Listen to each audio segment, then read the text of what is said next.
أعوذ بالله من الشيطان الرجيم. بسم الله الرحمن الرحيم.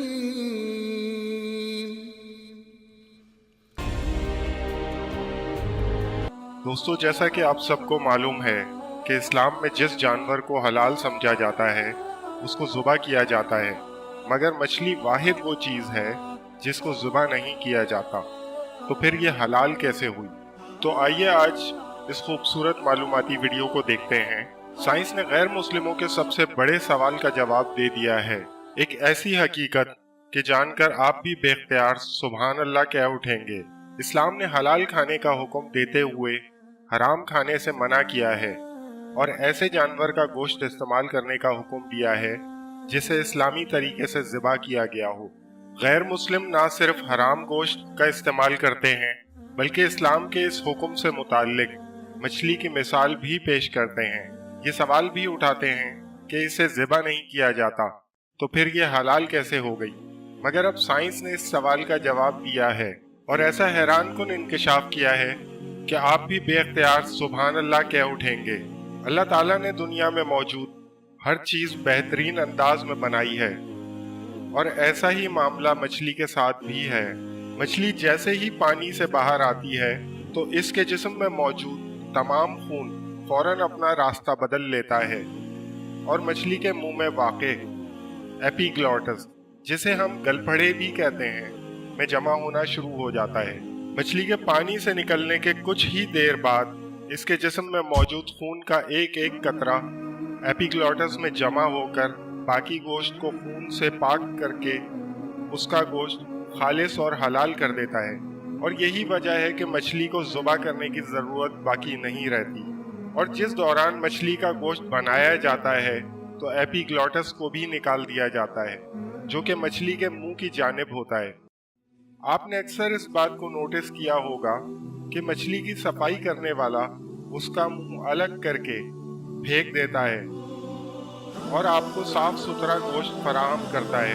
اسلام میں حلال کرنے کا مقصد جانور کے جسم سے خون کا مکمل اخراج اور گوشت کو خون سے پاک کرنا ہوتا ہے۔ یہی نہیں، سائنس نے اسلام کے حلال کھانے کے حکم کے پیچھے چھپی حقیقت بھی آشکار کی ہے، جس کے باعث غیر مسلم بھی ہکا بکا رہ گئے ہیں۔ کیونکہ جب کسی جانور کو ذبح کیا جاتا ہے تو اس کے دل و دماغ کا رابطہ ختم نہیں ہوتا، اور دل جانور کی شریانوں میں موجود تمام خون کے باہر نکلنے تک دھڑکتا رہتا ہے، اور اس طرح اس کا گوشت خون سے پاک اور حلال ہو جاتا ہے۔